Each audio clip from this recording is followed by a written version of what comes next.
stage now. Retired NYPD.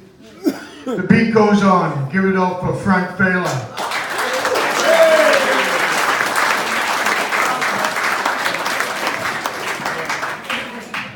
I was a cop. I don't rush to anything. Anyway, great job, Rick. Everybody, Rick Morgan, your host. So as Rick mentioned, I am a retired NYPD sergeant, and I can tell you with confidence that when I worked, every night the people of New York City slept securely, knowing that I was on the day shift. But it wasn't easy being a cop. You know, I got on, I was 21 years old, living in Long Island, and get out there to the city and working in Brooklyn, and it wasn't easy. I mean, I'd go to work and I'd be getting yelled at, assaulted, shot at, and that was just in the locker room. So, but I do remember my first day on patrol. It's something you never forget. My first day on patrol, I'm standing at roll call, and the sergeant says, look, you guys have to understand that you're the police, and you can't let these people push you around. So I go out there, I start walking my foot post, I get to the corner, and there's a crowd. I said, ooh, there's a crowd. So I get in the crowd, I said, you have to move, and they won't move. I said, you have to leave, and we're not leaving. And I said, he told us to stand on ground. I said, you have to leave. With that, the patrol car pulls up, Sergeant jumps out of the car, he says, Failla, what are you doing? I said, Sergeant, I can't get these people off the corner. He said, because it's a bus stop. It was a rough day. But the best day of my career was when I got to deliver a baby. It was great. I remember this call very clearly because we get the call, I go running into the house, the lady's on the couch, I look, and they said, no, she's in the bedroom.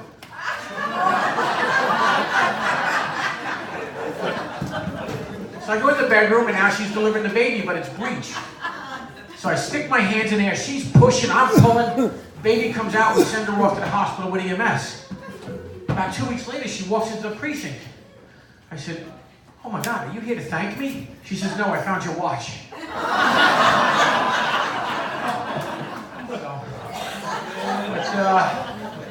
But being a cop wasn't all bus stops and babies. You know, there was one night I was working patrol, and I'm in the car, and we see a car weaving, and I stop the car and stop the woman driving for suspicion of DWI, driving while intoxicated. So I take her out of the car, I say, ma'am, I'm going to initiate a,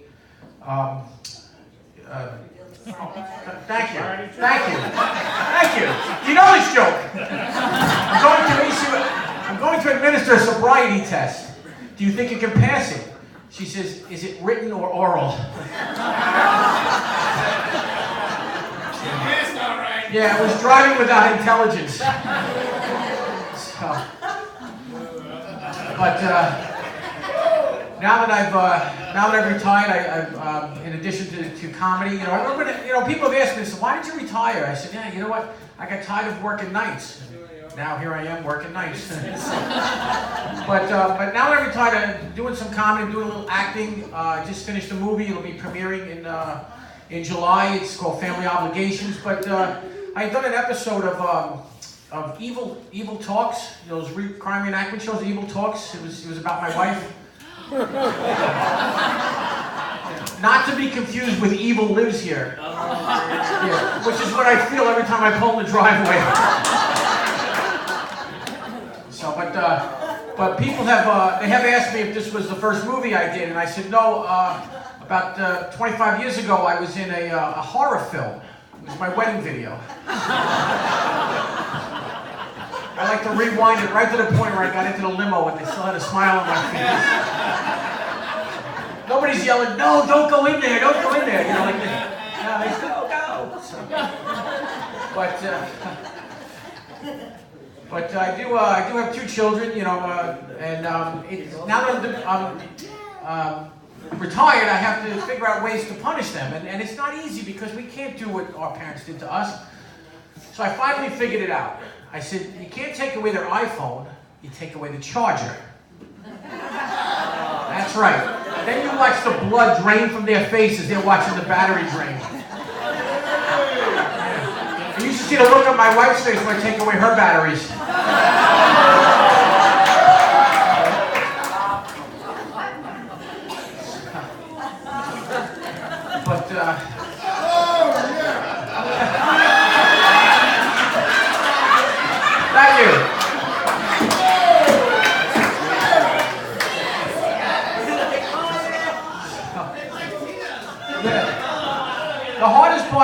retired though is watching the kids. Like my daughter is 10, and she fights me on everything. And it's like the other morning, she was going to school. I said, "You have to have breakfast." She goes, "No, I don't want to have breakfast." I said, "You got to have breakfast." Except I hadn't gone shopping, so the only thing I had in the house was Life cereal.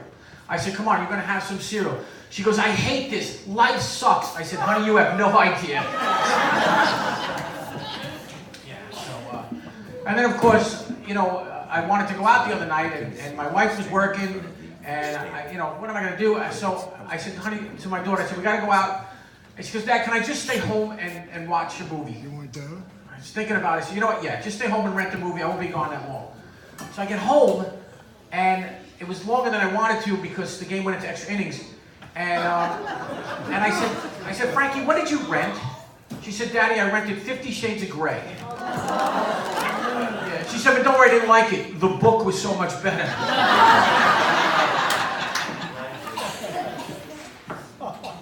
I will pee in your pool. Yeah, I'm that guy. I will pee in your pool. But you see,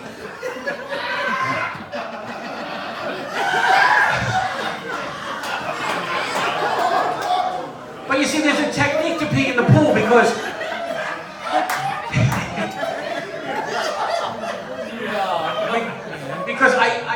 I never knew if they actually put the red dye in the pool.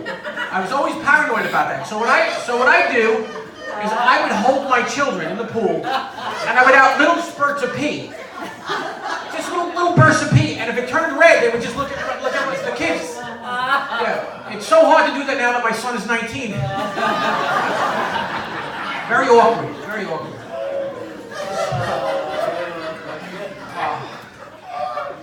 But as I mentioned my wife earlier, and she is here. She comes to all my comedy shows. She supports me very much. Yeah. Thank you. That's very nice.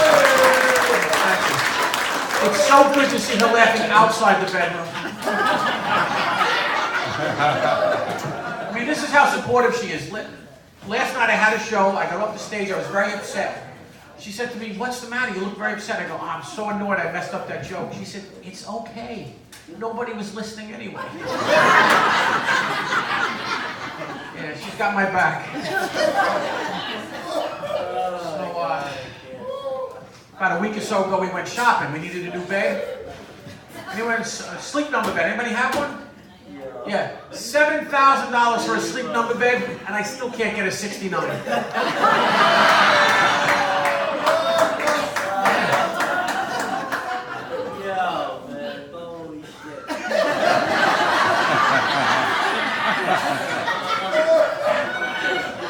And by the way, I just want to make one note. You know, a lot of people say cops, firemen don't get along, but when it comes to supporting each other for stuff like this, always together. But I will say this. If you ever need something, you don't go to a fireman, you come to a cop. Because we got a guy for everything. Now that guy usually turns out to be a fireman, but nonetheless.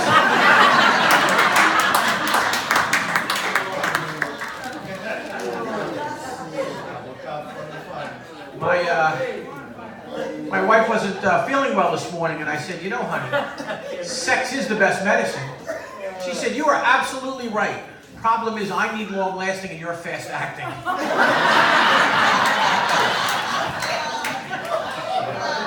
And she might be onto something because now that I'm getting older, I find that my body doesn't react like it used to. I need some help with a little blue pills. Yeah, Aleve. Which, ironically, I found out she takes before we have sex. You know, it's funny driving out here. We're from Merrick. We're from Merrick, so driving out here is just short of an hour. And as we were driving here, I was pointing out all the places that I used to stop and drink. Now I look at all the places where I have to stop and pee.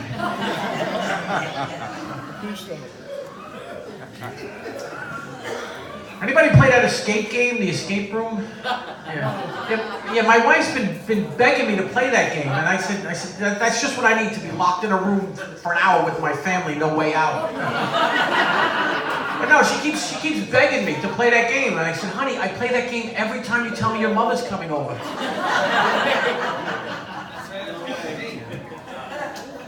I made a very big mistake. Yep.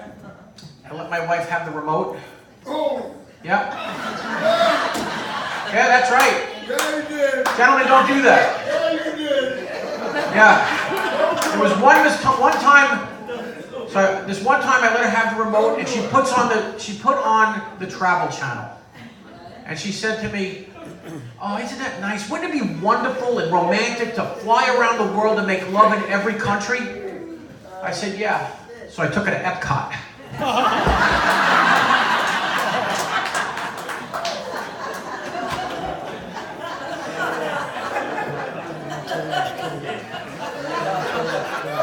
I tell you, it's not easy getting older. It's not easy getting older. I think back to my childhood, and I think of, my childhood was the Flintstones. My teenage years was the Rolling Stones. Now it's kidney stones and gallstones. Yeah, it's not easy. So, my wife and I went to Costco this afternoon because we had nothing else to do. So we went to Costco, and she looks across and she goes, "Oh, I think that's my gynecologist." I go over, I tap him on the shoulder. I said, "How you doing, sir?" He looks at me, I said, "I believe you've also seen my wife's vagina?" He says, "Well, which one is she?" I said, "She's over there." He goes, "Yeah, I saw her yesterday." I said, "She didn't have an appointment yesterday." He says, "Appointment? I'm your mailman."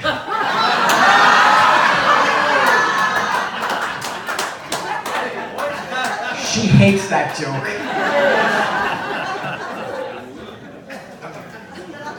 But the mailman and I became good friends. Oh, yeah. I grew up in an Italian household. We have any Italians out here? Right.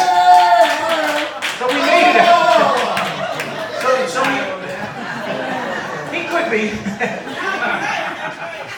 So I grew up in a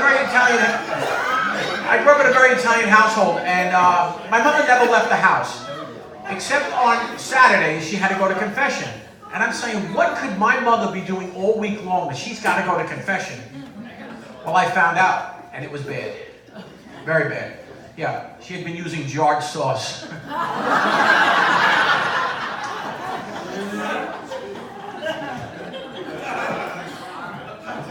My wife is she's an excellent negotiator. Yeah. She has this couple that she likes to go out with, and I don't like them. The wife, wonderful woman, beautiful lady.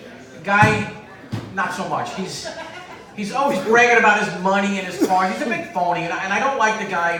And I said to her, I go, "Look, it's obviously a trophy wife. I know you got a trophy husband."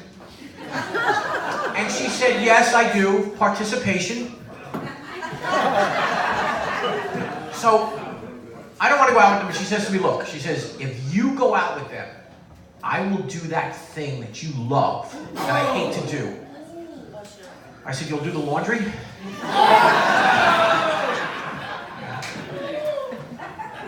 And then she tells me that because I'm retired, I need to do more to help out around the house. I said, "Really?" I said, "Who do you think put the dirty dishes in the sink for you?" And we started fighting about it, and I said, "You know, this is the reason why 50% of the marriages end in divorce." She says, "It's also why the other 50% end in death." Ask the negotiator. So, I got some pet peeves like everybody else. You know, I don't understand when people clap when a plane lands. It's not a magic trick. It's supposed to land. But when people clap at the end of a movie, it makes no sense. When my wife claps after sex, yeah, because I can hear her when I'm downstairs watching television. You know what? That might actually be the joke she really hates.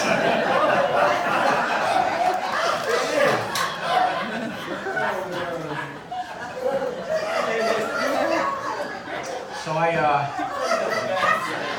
since retiring, I've become I'm also a real estate agent, and I started with a new company recently, and my manager said to me, she said, "Frank, when you have an aha moment, I want to know about it." So on Thursday, I go running into her office. I said, "Linda, I got it." She said, "What's that?" I said, "I just realized that my computer can be used for more than just Facebook, email, and porn." She said, "Yes, real estate." I said, "No, online gambling." But it's not easy. Real estate wasn't easy in the beginning because I'm not good with technology. So I accidentally uploaded all my listings and linked them to a porn site. Yeah. Everybody loves my virtual tours. Yeah. So, and then there was a time I brought the buyers to the wrong house. It turned out it was a crack house. Yeah, but that worked out because they bought the business and the house, and now they got a place in the Hamptons. Yeah. So, as I mentioned, I have a 19-year-old son, and I also have a 16-year-old son. And he recently got his permit, and I said, "Come on, Nick, get in the car, we'll go." He started driving down the road, the car hits a curb, knocks over some bushes right through a fence. Thank God he wasn't driving.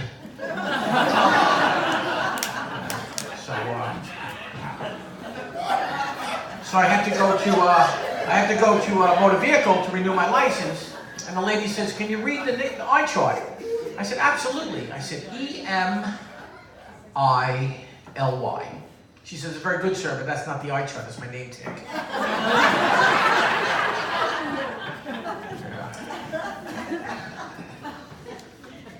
Yeah, it's not easy parenting.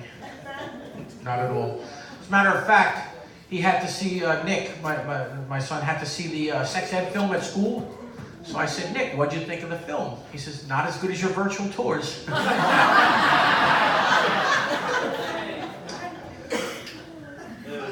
My wife is suddenly very security conscious. Whenever we're going to have sex, she says, "Whoa, what is your user ID?" User ID? I don't know. Big Frank? She says, "I'm sorry, another member already has that name."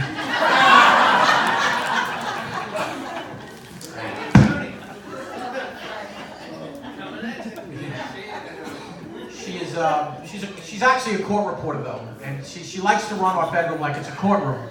So whenever we are going to have sex, she tells me, "All rise. Enter Exhibit A into evidence." When she's finished, she tells me court is adjourned. So one day I got upset with that, and I said, "I'm done with it." I stood at the end of the bed naked. That's right, ladies. I stood at the end of the bed naked. I said, "Honey, court is in session. I'm going to enter into evidence exhibits DICK." She sits up and she looks and she says, "You know I don't work small claims."